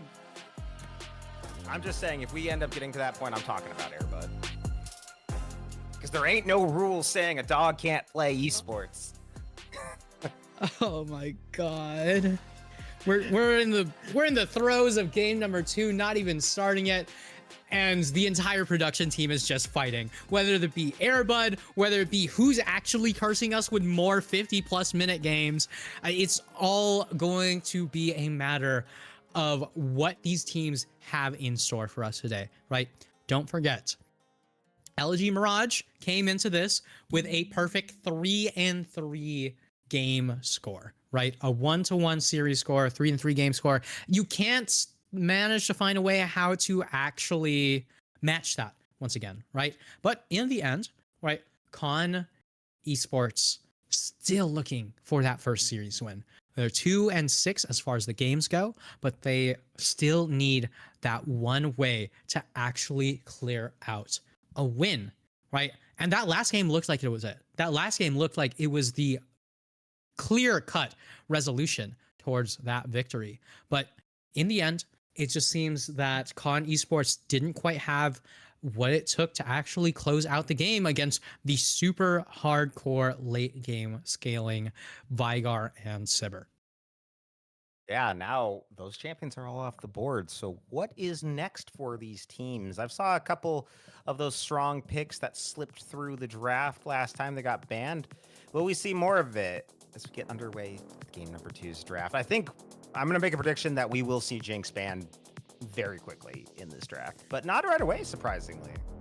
I mean, last time we saw the Jinx being banned away by Elm, right? I mean, and they banned away the Jinx. They ended up picking the Sivir, which particularly good ban, right? If you're going to be able to play that Sivir. But now they're the ones on blue side. They're the ones that can pick Jinx on a B1. Right? Honestly, I think you can take away a Jinx counter like Twitch or something like that, and you can just kind of slam that Jinx, and there's very little that they can do about it. But remember, a lot of the big OPs on the patch are already taken out, right? There's no Jax, there's no Sion, no Jarvan, which is another one of those champions that does make things very difficult for the Jinx. There's also no Tahm Kench, so Jinx still cannot survive nearly as easily, but there's that Jinx. We are talking about it over and over and over again, and it is not going to go through because teams understand just how much power this pick has. Yeah, and with the Poppy ban, that makes me think that Elm is looking for some mobility this game. Jin Zhao definitely got a bit of it. And so that would make sense to see the Poppy ban. Very effective at stopping any ability to engage that requires mobility. So good, strong pick. The Trundle coming out there to dissuade any tank picks from Elm. Trundle also a very good counter to tanks. Think would have been great into that into the Sion last game, but they made it work. Elm made it work without it. And now the Jhin coming out here for Con. Okay then. But there is an AD carry that I see that isn't been banned, that hasn't really shown up in this draft at all, and doesn't look like we're going to get it. Never mind. It's going to be Caitlyn instead. Okay, now I'm just kind of curious as to what kind of AD carry you were saying here, Raptor. Oh, I was thinking Yunara. Yunara? Okay, well, I don't like Yunara here. I really don't like Yunara for a lot of these lower level games because this champion is really not that easy to play and pretty dang hard to make work if you're not super confident on her. But that being said, Caitlyn Nautilus I like a lot, right? You have point and click lockdown, you have the extra range in order to deal with, you know, the Jin's ability to just play from range. And now when you just have bot lanes going toe to toe with one another, Caitlyn Nautilus has a much stronger 2v2 overall. Now you also have to take into account that the Trundle is very strong at dealing with that Xin Zhao. You just walk into the enemy jungle, you just start throwing in that chomp, you start taking away that AD, and you just beat down that Xin Zhao, provided nobody follows along, right? And the big thing is Jin's usually picked into Caitlyn as a I want to survive this lane kind of pick, but this time around you have the Caitlyn picked into the Jin saying, all right, well, you know what? I have the range advantage this time. I have the ability to play the game, and I have the ability to make use of all that extra gold that I should be able to pick up now that I'm the one with the range advantage. And the Set gonna come through here. What? The anti-special, the Set coming through here. But yeah, I'm surprised it's blind too, because I know he does struggle into some counter matchups. As the Galio going to be the answer into the Malzahar? I actually think that's not a bad pick. Lets him kind of roam around the map and make things happen. But I mean, it is Malzahar, so it's always a rough time when you're not that far into it. It's going to be Malphite as the answer into the Set. Okay, correct me if I'm wrong, Itai. Actually, go ahead. Go. I want to hear what you have to say. So what I think, right? Malphite versus Set, honestly, pretty dang fine as far as Malphite's concerned, right? You're just going to pick up a ring, you're going to pick up Comet, you're going to just throw the Qs in. Once you hit level 5, you can actually start doing a little bit of damage into that Set. The Doran Shield, which would probably be forced onto the Set, ends up not being as high value, as I do believe they did nerf that, or either that or they're planning on nerfing it. Either way, the big thing is Malphite is allowed to survive, and Malphite positions very differently from the way how a lot of tanks position in these fights, because all he has to do is hit R. All you have to do is put yourself in a good position for that. Now, the thing that I don't like about the Set pick here, one, it was blind, right? I mean, you just leave yourself open for some really, really tough counters like the Renekton, right? Or the big thing, honestly, rather than just the blind pick, you pick Set into the team with Rel. Now, don't forget, Rel's Shattering Strike, her Q, can remove the entirety of that champion shielding immediately. So if Fallen Warrior manages to find the right moments to just throw that Q in Death to All's position, it's going to be pretty dang tough for the Set to survive, but he still will do all the damage that a Set Haymaker is supposed to do. So, not really something that you can ignore, but something that can be taken out much easier than you would be used to.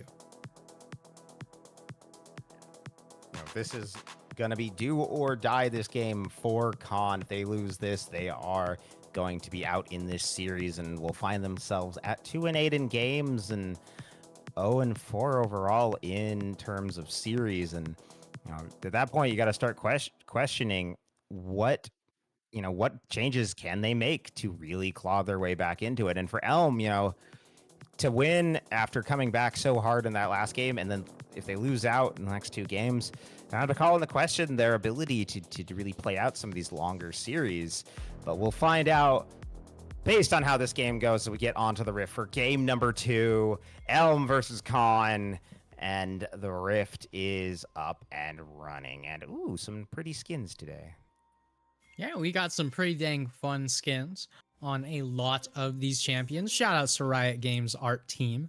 But right now, we have a few things that are particularly interesting as far as the decisions go. For one, Ferromancy picked up Electrocute, right? A lot of the times when you are picking Galio, oh my god, wait. Ferromancy picked up a Dark Seal, right? This isn't just the Electrocute, this is the Dark Seal start on that Galio. You're not going to have much in terms of the mana. You're not going to have much control there. And the entirety of Elegy, Mirage is going to get spotted out here. No Name could be in a bit of trouble. Now, the question is that sweeper going to run out in time? It is, and oh, this could be big. Does No Name know? No Name has almost certainly no idea.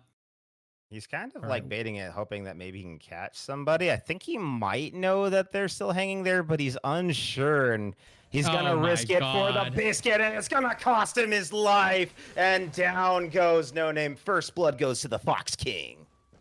Yeah, and No Name going to be going down there. Taylor's even going to be throwing in an extra auto attack there, just saying, hey, you know what, jungler, here you go. But right here, we see right there, No Name said, all right, there is no reason for any reasonable human being to still be in this bush. I'm gonna go walk in. Walks into the bush, and all of a sudden, the entire kitchen sink comes alive, throws itself directly at your forehead. Definitely not a position you want to find yourself in, but Ferromancy, at the very least, going to be very happy with that stack on the Dark Seal. Going to be running into this mid lane with a much better position here, the W as well, and look at all that damage coming on in. You might not have much mana, but as long as you can kill them with 3 rotations, you should be fine. In the meantime, bot lane looking very, very nice for AFK Fox King and AFK Halos, as these two with that early kill are not going to be missing out in terms of the experience. So at the very least, they can always even out these trades. Yeah, and that's the downside of Malzahar is he's, like, he gets a lot of poke, but if someone gets aggressive, well, hang on, we'll have to wait a moment. Fallen Warriors gets engaged on here. Ahote gonna pull him back as well, but he will flash to escape, and good attempt from Elm's bot lane. Oh, but they're still pressuring this a little bit. Okay, they're not gonna find anything. But yeah, I was saying the Malzahar, good until you break the shield, then he's just an easy target. You just go in, keep engaging, forcing it, because his spells, they can hurt a bit, but they are a lot of it is damage over time, and it's easy to just really exert yourself against him early on when that damage is not strong enough to really break through your stats. So I think it's good that he's being aggressive. You really want to keep them out. You want to keep Buggy on his back foot. You really want to prevent him from finding ways to dictate this lane. So then, as Galio, you have the chance to roam around at level 6, make those plays, set your team up for success. So I think that's good. And in that bot lane gig, it was a good idea, and they did burn the flash out of Fallen Warriors. So I would say that's a win. They did get Halos, though. Watch mid lane. Yeah, mid lane now also might be. No Name hunting in the area, looking for the crabs. And Galio is rotating. Ferromancy is keeping eyes on him. He is trailing him. And Set's coming down, too. They might just collapse onto this Trundle. Looking for an opportunity. He's going to get pulled into the wall, but didn't have anything to stun him up against. Deathball isn't going to be able to continue that up, as Shadowkeeper did rotate on over. So, good attempt there, and they did force the back, but now the bottom scuttle going to go the way of Elm. And the game just continues on a pace, but a small lead is building for Elm. Even besides that kill, they have started to gain little farm leads. Yeah, I mean, small farm leads here and there. The set, very, very good into these weak side top laners. I said exactly how Shadowkeeper would have to play that set. Hang on, we got a root down here in the bot lane. Fox King has to flash away. Oh, but the flash from Lucky was not enough. And so he will get out just fine. Ghost was also burned by Fox King, but Alote, Hote is coming down. But so is this Trundle. The hook does land onto Lucky, who is going to burn the barrier, but Ahote, misses the spear and is still looking. This is going to end up in Halo's death. He will slow Lucky in the process, but Fallen Warriors could be the next to fall. And now Fox King looking for Lucky. They will trade AD carry for AD carry, but as the teleport is coming on through from the Galio, it will dissuade any further, but 2 for 2, both bot lanes die, and yeah, that was honestly a little bit messy, but it works out in the end. Yeah, and not only is it both bot lanes dying, it's all 3 of those kills picking up that feat of warfare for the side of Elegy Mirage, going over to Fox King. That is a BF sword at that first back. And I was criticizing Fox King in that last game for going for a Yuntal's Wild Arrows without being able to afford a BF sword on first back. But in this time, they're doing much, much better, much happier about it. And this all started with a tragic flash auto attack from Lucky, where the auto attack ended up being directly onto Halos and not onto Fox King. So it didn't actually fully complete the kill. The Caitlyn managed to survive a little bit longer than anticipated, and Fox King might look like they're in trouble, but here comes Ahote. Yeah, Hote manages to go on in. Fox King super low. He's going to have to play this one a little bit carefully, but Halos comes in from the side. They manage to pick up Lucky, and they're going to grab Fallen Warrior as well.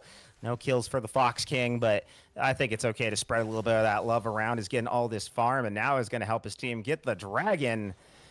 And 5 kills up, 2,000 gold up for Elm. They are looking much more confident in this second game. And Khan, this looks a little bit shaky and feels like they're kind of trying to force the issue here, trying to force something onto Elm, and it's just not working for them.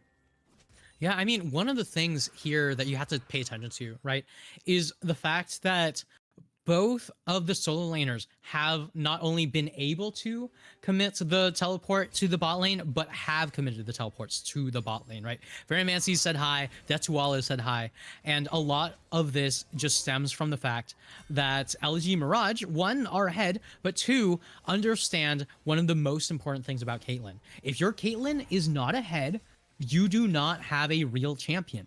Right? That champion needs gold. That champion struggles to find a place in a game where she can't just set up a siege and slap the opponent with her wallet, right? So right now, AFK Fox King in a very good position because of all of that extra pressure, because of all of that extra, attention from the team here. But in the end, they are going to be swapping the bot lane and top lane, making sure that after that dragon's down, they're going to be focusing on the grubbies the moment that they do spawn. And this is honestly a perfect rotation coming in from Elegy Mirage. Then the last game, Elegy Mirage were the ones able to pick up the feats of warfare first. I'm very happy to see that they are continuing on the trend to do so now that they even have the feat of warfare. With that feat, it might be another one. Buggy gonna flash to try to get on out of Hote. Not gonna be able to really follow that far forward, but one dragon on Elm. Grub's probably gonna be the next answer. And then on the top side, hang on, No Name looking for Fox King. Shadowkeeper trying to help out as well, and he is gonna pick that kill up with the help of his jungler. So a little bit of gold back into the Khan pocket onto that tank, which is definitely a good place to get some of it. Yeah, I mean, right there, Shadowkeeper going to be able to pick up some gold, going to be able to pick up some experience, but most importantly, going to be able to pick up a good recall timer, right? Going to be able to get as much of this gold in his out of his pocket and into the shop as possible. And just like that, going to be able to walk right back to that top lane, make sure that those grubs are still very much contested for the side of Khan Esports, and that this Malphite is in a very good position as the game moves on. I was criticizing Shadowkeeper at the beginning of the game for opting for the grass, saying, yeah, I'm just going to go ahead and trade with the set. I'm going to max my E. It'll be fine. I don't really care about getting the poke in with my Q, which, don't get me wrong, is definitely an option you can take. You just have to play much, much better than if you were going to go the simple option of just poking with Q every time it's off cooldown. It's a lot harder to auto space, honestly, if you're going to play around a champion that really does want to box the entire time. But in the end, you're taking the harder way, and it's working out just fine. You're only down 10 CS, up a kill, and Shadowkeeper enjoying himself right now. In the meantime, Fox King and Halos once again back in this bot lane. This time it is not Halos as the one who is giving everyone their early game kills. It is Fox King who is getting heavily focused from both sides. Yeah, they really want to set this Caitlyn behind, and on the side of Elm, they just really want to get it ahead, and Elm's getting the advantage here. They're getting what they want. They're getting so much as Lucky's going to get hooked up here, but No Name coming up from behind. Another gank onto this bot lane. Lucky trying to get the ultimate out. They're trying to see if they can maybe pick him up, but Fox is not long for this world. Halo's going to get hit by the curtain call, but it's not going to be enough to finish him off. And that's again, No Name finds the gank on to Fox King, gets a kill, and sets his lanes up for some success. But in the mid lane, Ahote looking for Buggy, flashes forward, dives in onto him, trying to get the knock-up, does manage to land it. Fairmancy going forward, and gonna slam him before he can get the ult off. So 1-for-1 across the map. Elm Khan going at the trades. Yeah, and just like that, it's going to be a trade 1-for-1 on the side of both teams. Fox King, was unfortunately not going to be able to get that ace in the hole off, actually canceled out by the Pillar of Filth. I gotta say, No Name's Trundle has been playing very, very well in this game, but we saw the same thing in that last game where the Jax was doing super, super well early, but not quite able to close out the game. And I'd argue that Trundle has a little bit less agency than Jax as far as these games go, but here we go. Haymaker, gonna be able to get a little bit of damage off onto that Malphite, but not going to be able to get much more than control over this top side. Grub's not going to be looked at. The dragon, however, spawning in 5 seconds, so we're going to be getting a big fight in the mid lane. Yeah, Buggy gets caught there with the taunt. They're looking for more engage. A Ho goes on in, but he may have bit off a little bit more than he can chew. Doesn't want to get that close to the turd and takes a good chunk, but they will force the Malzahar back. He does not have flat. He doesn't have his teleport. He doesn't have his ultimate. So he will be slow to get down here to this dragon, which if it is secured would send the objective feat to Elm yet again, giving them another chance at those enhanced boots. But Khan isn't letting it go quietly. They are forcing the issue down here on the bottom side. And the teleport coming on in from Deathball will force the rest of Khan to back on off. They don't want to take a 5v4, or really a 5v3. And with that, Dragon goes, feet goes, the enhanced boots go the way of Elm, and they just continue where they left off in the last game, stacking dragons. Yeah, I mean, it's all about the focus on these neutral objectives for the side of Elegy Mirage. Feet's going to be fully picked up here. In the meantime, Buggy in a lot more trouble. Buggy has been caught, is getting knocked up. Fox King is here to help secure the kill and will be gifted it in a nice little bow tie. 7-4 for Elm. Fox King 4-3, so a big chunk of those kills going the way of the Caitlyn and just keeps continuing to get ahead. Yeah, I mean, it's one of those compositions where if you take a look at it on paper, you wouldn't expect to see this amount of focus onto Fox King, right? I mean, Caitlyn really does need a gold lead in order to be useful in the game. As long as you can get to these objectives first, you can start getting that siege set up, you can start getting all of that gold used as strongly as possible. And right now, Fox King, with that fully completed Yuntal's Wild Arrows, in a phenomenal position, going to be able to continue to stack up that crit chance, going to be able to get the full value out of that item as quickly as possible. In the meantime, Lucky just looking to stay as even as possible in terms of agency, right? Jhin, one of those champions that is relatively low income, but still definitely benefits from the higher amounts of attention. But in the end, if you're going to be picking up that collector early, you're going to be sitting on those boots, not going to be completing, you know, the full on Swifty boots. You're really just sitting there saying, I'm going to output damage from half a screen away. Do not worry about me. I'm going to be fine. Ooh, Deathball might also take a chance at Buggy. Everyone wants this Malzahar. There goes the flash from him. It's just picking on him. He's not really had a great series. He's just constantly being picked on by his opposition. Yeah, I mean, I would argue that Buggy has had some struggles in the early games of these games that we've seen so far from him. But once it starts getting to the mid game, right? Once he starts picking up a few items, it becomes much, much better for Buggy, right? You know, that Talia that we've seen getting so many of those seismic shoves, this Malzahar, where I'm sure we're going to be seeing some crazy Nethergrass plays later into the game, but it's a lot of, you know, can I set this up in the right position at the right time? In the meantime, No Name and Fallen Warrior going to be picking up this scuttle, going to be able to pick up control of the river. As Elegy Mirage, they're going to get caught out.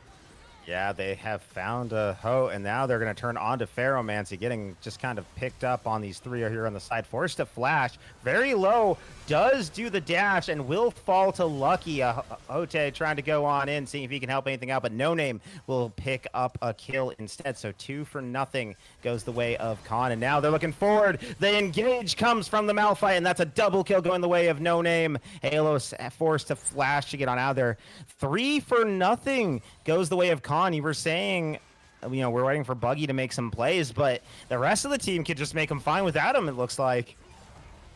Yeah, and it's just about being in the right place and at the right time, and Lucky gonna live up to the namesake, just always putting himself in a position where you can, in fact, punish the entirety of Elegy Mirage, right? Stay safe on the Jhin, and you're going to be able to pay off dividends. In the meantime, first tower almost certainly going to be going down here for Buggy, and just like that, Khan Esports going to be able to pick up a gold lead despite being down in terms of objectives. They do have that first tower gold. Yeah, finally getting a little bit of that gold back into their pockets. And Khan has actually gotten into the gold lead position, up a 1.5K gold right now at this point in the game. They've been farming up quite well. A lot of that off the back of Buggy, who despite his issues in the early game, has still managed to build a lead. You know, Malzahar very good at farming, no matter what position he's really in, because of the Malefic, because of his little space aids going on in there.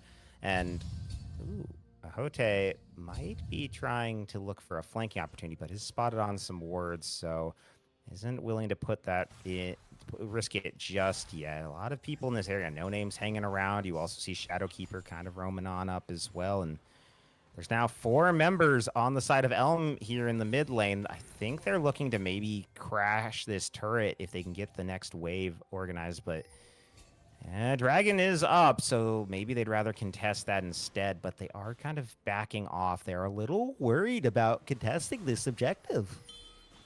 Yeah, I mean, it seems like they just don't want to be fighting for this one. They understand, well, it's a single Ocean Drake, right? We don't really need to be fully forcing this one, especially when our set isn't in the area. The big thing about fighting both Caitlyn and Jhin is if that team gets to a position first, they can set up the traps. They can set up so much more than you might have bargained for. And right now, Ahote gonna be put in a difficult position, but there comes the bat signal. Yeah, they get Buggy, but now here comes Shadowkeeper just dashing on in with the ultimate, trying to find something, but his AD carries, I mean, his mid laner's already gone, so doesn't really want to stay around for that one. And another pick going on to Khan's mid laner. It feels like, you know, every time he's stepping forward, he's getting kind of caught out and setting his team a little behind, preventing them from really being able to make plays elsewhere because of the pressure. And I think he just, you know, just needs to really play a bit safer, which I know it's hard. It's Malzahar. You just kind of naturally push the lane as the game, like just by your how you farm, just with your Malefic vision. But okay, let's give credit to where credit's due, though, right? Buggy isn't just dying for free. A lot of the times, Buggy is creating a ton of pressure, right? I mean, that last fight resulted in Halos getting taken out by No Name. And right now, even more of the damage is going down onto the tower. We're trading towers on both sides. We're trading kills. We're trading gold. And we're trading in this top lane. I mean, I love seeing some top lane trades. Usually, you would hope to see Sett doing a little bit more damage to someone who's mostly been building armor. But right now, it's just going to be a matter of what is it that you can do with these kills. But oh my god, it is No Name in the top lane, taking death to all back to the grave. Pharaohmancy goes down in the mid there as Fallen and Lucky manage to just keep him rooted up, and wins around the board for Khan. They are looking very solid right now. They're really pushing those advantages. Like you said, he's dying. You know, look at this pressure he's drawing. He's now got Ote and Fallen down. I mean, Halos down here looking for him. Spell Shield will fall. He's getting rooted up. He's going to die, but the team's getting another turret in the process. So you are right. Buggy is really, you know, every death is pulling a lot of pressure off his teammates. But that is going to be the Otacon started as Khan is pushing into the inhibitors. Does break the inhibitor turret on the top side. And they're just going to run on out looking for this other turret. Good rotation there with the Herald managing to get that charge onto it. Ooh, Pharaohmancy flashes forward looking for the taunt onto No Name, who will also flash. And Elm will secure the Otacon, but Fallen is going to lock down Halos and will at least get a trade kill on the way back. But they did lose their top inhibitor turret, and that's going to expose their base to possible pressure. Yeah, I mean, that was, what, 1, 2, 3 turrets in that top lane, and the threat of the inhib as well. And that all came from just one pick in that top lane, and it just didn't seem like, you know, Elegy Mirage were quite ready to be dealing with that and said, all right, you know what? We'll cut our losses. We're just going to take the Otacon. We understand that the gold is something that we're going to have to wait on. But at the very least, we can keep up in terms of the experience. We can keep up in terms of the damage. We can keep up in terms of these objectives that you cannot make back, right? Objective bounties exist. Gold is something that you can always make back. You cannot take back that Otacon. You cannot take back this team fight. Yeah, and the team fight, though, they can walk back from the team fight as Deathball is doing. But Hote goes on into Lucky. The flash out for him to keep him alive. Fallen, though, will be the target instead, and Fox King's going to snipe him from downtown with the ultimate. Now the rest of Elm is backing off. They're really worried about this ult from Shadowkeeper right onto Fox. Just as I say that, they do get a big stun there, and Hote manages to get back onto Lucky, manages to pick up that kill. Now Ferromancy gonna pick up one. They're gonna grab a second with the help of Fox King onto the jungle and top from Khan, and that's 4-0 in favor of Elm. Malzahar has been buying pressure, but that pressure meant nothing this time as his team gets wiped in the mid lane. Yeah, that's one of those moments where you realize that Shadowkeeper, with that unstoppable force, just gonna go directly onto Fox King, and you think to yourself, all right, well, we already know so much of the gold was put onto this Caitlyn, so much of the experience was put onto this Caitlyn, so much of the hopes and dreams of Elegy Mirage was put onto this Caitlyn, and they go all the way in. They say, I'm gonna take out this Caitlyn, I'm gonna make sure that they don't get a chance to play this game. And you forget that the Xin Zhao is still also unbelievably fed. Yeah, and he has looked monstrous. Like, there was no blocking for Lucky right there. So even though they get onto Caitlyn, it also was a little bit slow for No Name to kind of follow up with that. And Deathball managing to pull them off with the E. So that worked out great. And now they're in a good position for Dragon here. Though it is going to be Khan with the inside track as the wave gets pressed in. Ferromancy walking forward. Halos and Fox King as well. But Halos going to get caught there on the side. Ferromancy trying to get on in. They're looking for Fox King. He's separated from his entire team, and he will get shut down. But Deathball and the rest of the squad go on in. Ahote goes on a rampage. They're onto the Rel. They're going to take Halos out on the side, but they'll trade it for Buggy. And now the Jin Zhao will fall. Can the rest of the team get anything? Ferromancy going to get the double kill onto the Malphite. Will fall in the process. And Halos, actually, I thought he died, but he's still alive for now. The shots coming from the curtain call. They're looking for him. They miss all but one. And Lucky and No Name trying to see if they can get to him. It's got to be the pillar coming soon. There it is. Halo's going to miss the hook into the wall. An ace for Khan brings us to dead even in this game, but they'll get a little bit more of a reward from it with that dragon. Yeah, dead even as far as the kill count goes, but far from even as far as the towers go, as far as the gold goes, as far as the morale goes. That last game was an unbelievable barn burner where it just was back and forth on repeat for 50 minutes. Meanwhile, this game, Khan come in, they might be feeling defeated, but after fights like that, you can't help but smile a little bit. You can't help but think to yourself, yeah, you know what? Last game was just a fluke. We've got a way how to get back into this series. We can't make a comeback without being down, and what better way to find a way back into the series, back into the season, than a 2-0 reverse sweep. These teams just going very back and forth. So far in this series, we've seen whoever gets the early lead really struggles going later into the game. And you got to question if that's something to do with the comps or just the way the teams are playing, or if both of them just do better from behind, because they both have managed to make comebacks in each of these games. And the question is if Khan can actually close it out. They've still got a ways to go. Gold now, only 500 difference. Might be a bit more, though, as Deathball has been caught up here by No Name and Shadowkeeper, but he teleports on out, so he will get away.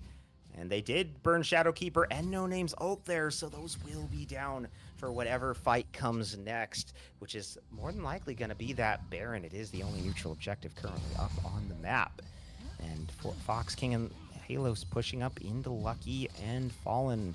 They don't want them to keep getting pressure onto these turrets, but No Name coming around the side doesn't know. Ahote is here, though, and he's looking for Lucky. Misses the poke, but he's going to dash onto him. Fallen Warriors goes on in, gets the big pull in as the curtain call coming on through. Fallen Warriors taking a lot of damage. A lot from Fox just kiting back and forth. Will finally get stunned, but does take out the Rel. No Name, the next to fall. Deathball going to pick that one up. They're looking for the Jhin, and he will go down too. Fox King gets the double kill, and with 3 dead, one of them being the jungler, Elm makes the call. Let's finally go do this Baron. Let's try to get a lead. Let's try to break some of these objectives, and let's try and really establish a solid gold lead in this game. Yeah, I mean, on the other side of the map, Buggy once again split pushing on that Malzahar, going to be able to push Pharomancy off of the tower, still trying to make use of this side lane pressure as much as possible. But if you take a look at that Baron fight, you take a look at that mid lane fight, right? I mean, it all ended with Death to All's empty showstopper on Lucky's corpse. But what really ended there was this gold lead from Con Esports, as Elegy Mirage now going to be able to pick up that gold lead, now going to be able to pick up these towers, now going to be able to recognize the position that they're in and not walk directly into the Malphite with ulti. Thank you very much. But the big thing is, right, Shadowkeeper just constantly picking up more and more of this armor. The later and later this game goes, I'm honestly a little bit more scared for Elegy Mirage because they haven't really given Shadowkeeper a reason to build anything outside of the armor, right? Honestly, if I'm Shadowkeeper, I'd say just pick up, I don't know, Abyssal Mask would probably be not bad for Buggy, right? You're at least going to be able to get a little bit of magic resist, but at the very least, you're very, very happy with the amount of sheer armor you're able to pick up here. But right now, Pharomancy, Shadowkeeper, going to be able to hurt a little bit, but not enough to warrant any real magic resist. Yeah, and the Scuttle going to go the way of Elm as they set up for this upcoming dragon. They want to put themselves on soul point by taking this in a little over a minute's time. And I agree. I think Shadowkeeper, you get the Abyssal and you'll basically be immune to everything because Pharomancy, it's a Galio. He's not got the most AP damage in terms of like, oh, he's not a DPS champion. It's just like kind of bursty. But Malphite will be tanky enough to deal with that. I think after, I'd honestly recommend at least in my mind, a Randuin's deal with the crit from Caitlyn. You already have all that armor, but you might as well just make that damage basically nullified and have the ability where if you ult and you can't finish her, you can at least keep her slowed and prevent her from running off from you. As Pharomancy going to get caught up here by Shadowkeeper and No Name. 2 ultimates burned yet again, but 4 members of Elm are in the area, and they're just going to escort their what was shiny Galio out of the situation he finds himself in. But again, 2 ultimates burned from the top in jungle from Khan right before a major objective. Yeah, but I gotta say, Raptor, stand up, shake it up, stay with me here as we get into that dragon fight in 10 seconds. What's the one thing that I said that Caitlyn is good at doing when she gets to a position first? That's right, setting up those traps, getting that siege going, making it impossible for the enemy team to walk on in. Death to All was taking a bit of damage early on, but there's no unstoppable force here. The current call gonna be drawn, but how much are you actually gonna get out of it? Doesn't look like very much as they get the hook back on to Shadowkeeper. I don't know if he's going to get his ult off. He's not. Death to All is going to pick him up. And now Fallen Warriors gets a huge pull, but it's not enough. Down he goes. AFK Fox King going to pick up 1 kill. And now they're continuing the march forward. They're going to take out Halos, but the Dragon going to go the way of Elm as Fox King picks that up on the side there. Death to All going to pick up the Trundle, and 3 for 1, and a Dragon goes the way of Elm. They're looking for a 4th. Lucky continuing to walk forward. Aho looking to maybe dash onto him, but Buggy is still threatening. Oh, Fox King just so powerful with that crit headshot. Flashing forward, looking for the double kill, and will solo kill 2 carries off of Khan. Not a commoner, not a prince, but a Fox King going to be able to take control of the fight, take control of the series, take control of this game. And let's look at this fight once more. The current call going to get drawn aside. 1 hit onto Halos, a 2nd onto Fox King, a 3rd onto Pharomancy, a 4th onto Pharomancy. But one question still needs to be answered. Where is the damage? The showstopper comes through to take the Malphite out of the fight. Shadowkeeper not going to be able to do much. The Nether Drafts onto Pharomancy does leave the Galio in trouble, but Fox King left untouched and able to auto attack on repeat. The Caitlyn just doing so much damage, turns around to finish the Ocean Drag, and in the end, so much time and effort and range is built up by Death to All on that backline. And Lucky, getting baited in by the low health bars, says, I can trade 2 autos with a Caitlyn, right? I'm the champion with the 4th shot execute. And no, Fox King just demolishes Lucky for even looking at their position, saying, you are and I are not the same. In the meantime, Ferromancy finally going to be picking up those Spellslinger shoes. It has been 52 minutes. I am so happy that it finally did happen. Either way, right? All excitement aside, Elegy Mirage now in such a good position to win this game. They have 2 big win conditions on the table. One is the Baron. The second is the Ocean Soul. And right here, right now, Elegy Mirage, with this much gold in their pockets, are looking like they are completely unstoppable. Yeah, they're just running it right now. There's nothing that Khan can do. And we saw Shadowkeeper even get to ult in that last fight, just completely nullified as a Malphite. And if you're not getting to ult as Malphite, you're basically doing nothing when it comes to team fights. So good on them for taking that win. And now they've got the inside track onto the Baron. It hasn't spawned yet. It's up in 4 seconds. I don't know if they'll start it on spawn, but they're gonna clear the vision. Raptor, yeah, I got one question for you. Who's at this Baron first? Elm. Yeah. Now one more question. How do you get past Caitlyn when she sets up at an objective first? You hope that you have a Nocturne, which unfortunately Khan does not. Yeah, and especially with Buggy in that side lane, it's going to be very, very difficult for them to actually find a way past. I mean, maybe if you do use the Unstoppable Force, but how much of the team are you going to be able to get to come with you? Meantime, Death to All just going straight in on Mal's. Yeah, he's looking for the Buggy, and he's going to pick the Clown up. His best One Piece cosplay there. He falls on over, heals on over, and Elm, about that mid laner. They've got the inside track up there. They've got the split push from the set. It's time to start up this Baron, and it is burning quick. Shadowkeeper already down to half health. No Name looking to see if he can get on in as the curtain call comes on through. The flash of the wall. It's a steal from the Khan jungler, but can he get on out? He is running for his life, and he will. He will escape. He will get the Baron, and Khan does the big steal.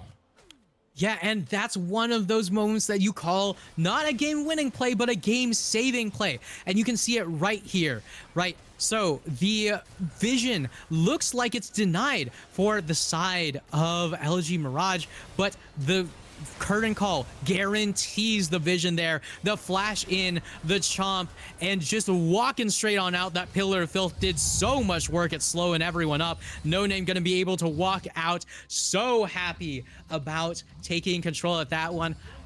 Honestly, I wouldn't say that Khan Esports are in a position to win, but at the very least, they're in a position that they can try for it.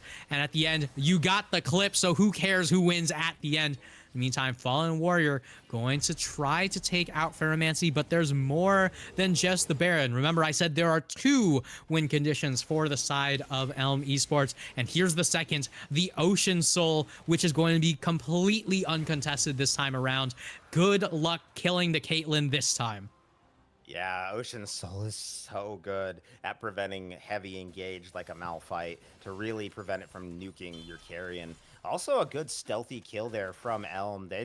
Members of Khan only got a word on it at the literal last second as it's getting smited down. So it's a very good sneak. And with that, Dragon Soul, that means Elder will be up on the table in just 5.5 minutes. And if the game isn't over by then, I feel like if Elm manages to get that, it surely will be over after that point. That's just such a powerful objective. And you thought Caitlyn was scary. Imagine the 7th shot headshot with Elder Dragon. Yeah, I mean, honestly, that could be the difference decider here, especially because I think Fox King is actually opting for a Collector as the final 25% crit chance. But it's only time will tell as we're getting another fight started up here, but Fox King's autoing. Yeah, Halo's gonna get engaged on, but it's gonna be a Hote who finds a kill instead onto Fallen Warrior, trading it for the other support. Death to All trying to get onto Shadowkeeper as Elm is on the hunt. They are slowly stocking up on Khan, chasing these champions away into the top lane. Shadowkeeper being corralled here, maybe caught out, gets caught in his own, forced to flash to get on out, still has the ultimate, gonna get hit though from the depth charge, gonna get slammed down, the curtain call coming on out, the ultimate from Malphite is onto the Caitlyn, but no one is there. Death to All gonna pick up the Trundle, and while they do get the Nautilus, they lose their Malphite as well, and it's gonna be 2 for 1 in favor of Elm, and they're looking for a bit more. Yeah, and let's take a look at this one more time. Halos gets caught up right at the beginning, but this time going to be on a ridiculously tanky Nautilus, and there's that Ocean Soul healing coming through. Look at all of this healing for Halos. In the meantime, Death to All getting silenced up on the side, but going 1-to-1 against Shadowkeeper, and the entirety of the team gonna just get completely cut off here. Shadowkeeper trying to get back to his team, but in the end, AFK Halos just walks up, depth charge, and Fox King says, I am just going to get as many autos off as I can. Flash on in past the 4th shot to go towards the Trundle, and it doesn't matter because in the end, the Tyrant King roars and the kingdom has been built. The foundation is solid and the base is falling all around Khan Esports. Yeah, Khan gets something. Okay, they managed to find Fox King. They're gonna get Death to All right here too. A little, oh my god, that haymaker. No Name almost got one shot by the haymaker. That was absurd. But Khan does manage to get 2 shutdowns, does manage to at least stem the bleeding a little bit. And they've managed to shrink the goal lead to 3,500, but their base, like you said, it is in tatters. It's been ripped open. 2 inhibitor turrets are down. 2 inhibitors are exposed. And with Elm backing up, they on that respawn and getting all those buys out. Hey, look at that. Ferromancy got upgraded boots this time. Yeah, we were talking about that like 10 minutes ago. Get with the program. No. All memes aside, right? Honestly, a really, really good pick from the side of Khan Esports, right? Going to be able to take out Fox King for a long time on the map. I mean, this is a level 17 AD carry at this point. Those death timers are unbelievable. But right here, right now, you have to take a look at the inventories, right? Fox King can still get stronger. That is a tunneler on the side of Fox King. Honestly, I'm not 100% certain what that's going to turn into. It could be a stairs cage. It could be an experimental hex plate, right? Right now, we're cooking, and I'm not sure if it's going to be something that we'll enjoy, but at the very least, it's going to be something new, right? This isn't going to be your standard Caitlyn 4th, 5th item, I guess would be the way to put it, but I don't know. I mean, a lot of the times you'd be seeing a Caitlyn picking up a Phantom Dancer here, right? A rapid fire cannon, something for the 100% crit chance. But instead, we're just going to be opting for more survivability through pure raw stats and not through purely being able to auto attack more for survivability. But in the end, Baron coming up in 5 seconds. And who's at the Baron first? It is Elegy Mirage. Yeah, now the question though is, after they got their first last time, can they actually secure it? No Name has did a great job getting that steal last time. He does have the flash again, so there's always that potential. But I'm just hiding in the bush, waiting to see if they can maybe pick somebody. They don't end up doing so. Instead, they're just gonna go straight onto the Baron. They are spotted out. This Baron's gonna melt. Yeah, it is melting down right now. Shadowkeeper coming on in. Curtain call coming out from Lucky, but it's just going to push Elm off of it. That is an ultimate that is down now, though. On the bot side, Buggy is still splitting. But the call is actually, you know what? We don't need Baron. Let's just take Elder. 30 seconds till that. They're roaming on down. Ferromancy going to be the first over here. But Buggy hiding out in a bush. Hasn't been spotted quite yet. I think they may have seen him there on the back of it. Certainly they saw him right now. And everyone just kind of jockeying for position, trying to gain a little bit of the vision control. They don't spot that red ward, though. They just walked over. So teleport potential from Buggy or Shadowkeeper. They could look for a flank here if they really wanted to, but instead, Elm gonna They're going to walk it for the front. Elb's going to clear out the vision in the pit and try to jockey for this bush control. The traps are in, a little messy, but will do the job. Will hold everyone off. It's going to force Buggy to come in from the side. He's forced to flash out as Death to All did catch him with the E through his barrier. Now, Shadowkeeper, no maim, walking forward. They don't see him in the bush. There is no vision in there. Shadowkeeper looking for an engage to go in. The pillar coming on through. They're looking for Shadowkeeper. The dunk's coming on in. The ult too, but the shield from Fox King will allow them to pick up the kill. Fairman's going to pick the one up on the Shadowkeeper. The Galio coming on through. They're going to pick up No Name. They're going to pick up everybody. A double kill goes the way of Set. An ace goes the way of Elm. And they don't even need the Elder Dragon. They're just going to try to end this game. And I don't know what that was that blew them up, but oh my God. Yeah, and it all starts right here where Deathwell just picks up a beautiful face breaker, just forcing that flash away from them. In the meantime, you know, Fox King right in that back line, and we finally have the answer. It's the Edge of Night there, and just like that, Shadowkeeper says, all right, Unstoppable Force should be enough. I see the Caitlyn, I see my objective. What do you mean she's not knocked up here? And Fox King able to auto attack forever. We have the grand entrance, and here it is, the haymaker to end it all, and a punch goes straight through the heart of Con Esports fans. The Nexus is down, and there it is, the 2-0 victory for Elegy Mirage. Yeah, 2-0, and it was hard fought. It was a long series. Every game went past the 45-minute mark, but in the end, LG Mirage takes the win. They get themselves up further into the standings, and they look so good doing it. It was a little shaky. There's a lot of strength coming out from the side of Con Esports, but they just couldn't get through that beefy front line in either game. There's just, first it was Scion, then it was Galio, Xin Zhao, Nautilus. And Set. There's just no way for them to make it through.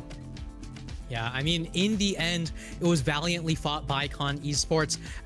95 minutes of League of Legends, just not quite able to come out with a win on either side, especially with one of those games being so far in your favor right at the beginning. Has got to be heartbreaking. But you got to keep your chin up. You got to sit back and take a breather and come back, watch these VODs and figure out what could we have done better, what could we have done to put ourselves in a stronger position, and what can we do to shuffle things around as the series and the season moves onward. But in the end, Con Esports going to be dropping down to a 0-4 record as Elegy Mirage once again going to rip that win away from them, say, hey, we're not going to be sitting on 1-1 forever. We're only winning from here on out, regardless of how long it takes.